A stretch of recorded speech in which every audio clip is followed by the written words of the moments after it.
Good morning student. आज का topic है प्राकृतिक वनस्पति का वितरण। वनस्पति की वृद्धि मुख्य रूप से तापमान और आर्द्रता पर निर्भर करती है। विश्व की वनस्पति के मुख्य प्रकारों को 4 भागों में रखा जा सकता है, जैसे वन, घास स्थल, गुल्म और टुंड्रा। भारी वर्षा वाले क्षेत्रों में विशाल वृक्ष उग सकते हैं। इस प्रकार वन प्रचुर जल आपूर्ति वाले क्षेत्रों में ही पाए जाते हैं। जैसे जैसे आर्द्रता कम होती है वैसे वैसे वृक्षों का आकार और उनकी सघनता भी कम हो जाती है। सामान्य वर्षा वाले क्षेत्रों में छोटे आकार वाले वृक्ष और घास उगती है, जिससे विश्व के घास स्थलों का निर्माण होता है। कम वर्षा वाले शुष्क प्रदेशों में कटीली झाड़ियाँ एवं गुल्म उगते हैं। इस प्रकार के क्षेत्रों में पौधों की जड़ें गहरी होती है। वाष्पोत्सर्जन से होने वाली आर्द्रता को हानि को घटाने के लिए इन पेड़ों की पत्तियां कांटेदार और मोमी सतह वाली होती है। ध्रुवीय प्रदेशों की टुंड्रा वनस्पति में मांस और लाइकेन शामिल है। पिछली 2 शताब्दियों में विश्व में जितने लोग थे, इस समय उनसे कहीं अधिक लोग हैं। बढ़ती जनसंख्या के पोषण के लिए फसलों को उगाने के लिए वनों के विशाल क्षेत्रों से वृक्ष काट दिए गए हैं। विश्व भर में वनों का आवरण तेजी से समाप्त हो रहा है। इस बहुमूल्य संसाधन के संरक्षण को तुरंत आवश्यकता है। इस बहुमूल्य संसाधन के संरक्षण की तुरंत आवश्यकता है। प्राकृतिक वनस्पति और वन्य जीवन संरक्षण। वन हमारी संपदा है, संपत्ति है। वन है तो जीवन है। पौधे जंतुओं को आश्रय प्रदान करते हैं और साथ ही पारितंत्र को भी बनाते हैं, अनुरक्षित बचाते हैं। जलवायु में परिवर्तन और मानव हस्तक्षेप के कारण पौधों और जंतुओं के प्राकृतिक आवास नष्ट हो सकते हैं। बहुत सी जातियां असुरक्षित अथवा संकटापन्न है, कुछ लुप्त होने के कगार पर है।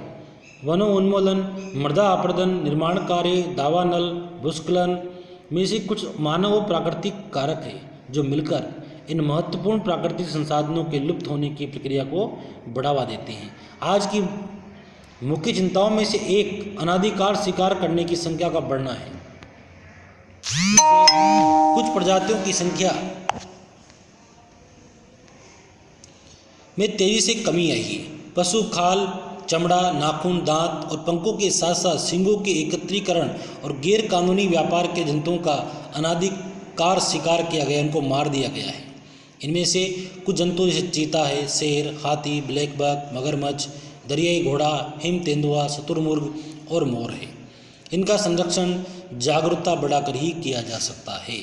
राष्ट्रीय उद्यान, वन्य जीव अभयारण्य, जैवमंडल नीचे हमारी प्राकृतिक वनस्पति और वन्य जीवन को सुरक्षित रखने के लिए बनाए जाते हैं।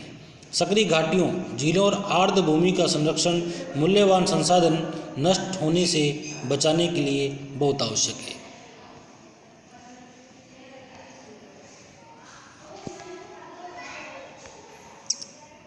यदि प्रजातियों की सापेक्ष संख्या को भंग न किया जाए, वो पर्यावरण में संतुलन बना रहता है। विश्व के अनेक भागों में मनुष्य ने अपने क्रियाकलापों से अनेक प्रजातियों के प्राकृतिक आवासों में उथल पुथल कर दी है।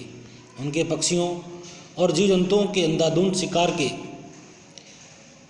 कारण या तो विलुप्त हो गए हैं या विलुप्त होने के कगार पर हैं। प्रादेशिक और सामुदायिक स्तर पर जागरूकता कार्यक्रमों जैसे सामाजिक वानिकी, वन महोत्सव का प्रोत्साहित करना चाहिए। स्कूल के बच्चों को पक्षी देखने प्राकृतिक कैंपों में जाने के लिए प्रोत्साहित करना चाहिए, ताकि ये विविध जातियों के निवास का अवलोकन कर सके। बहुत से देश पक्षियों और पशुओं को मारने और उनके व्यापार करने के विरुद्ध है। भारत में शेरों, चीतों, हिरणों, भारतीय सारंग और मोर को मारना अवैध है। एक अंतर्राष्ट्रीय परिपाटी CITES, the convention on the international trade in endangered species of wild fauna and flora की स्थापना की गई है, जिसने प्राणियों और पक्षियों की अनेक जातियों की सूची तैयार की है। इस सूची में दिए गए सभी पक्षियों और प्राणियों के व्यापार करने पर प्रतिबंध लगाया गया है। पौधों और प्राणियों का संरक्षण प्रत्येक नागरिक का नैतिक कर्तव्य बनता है।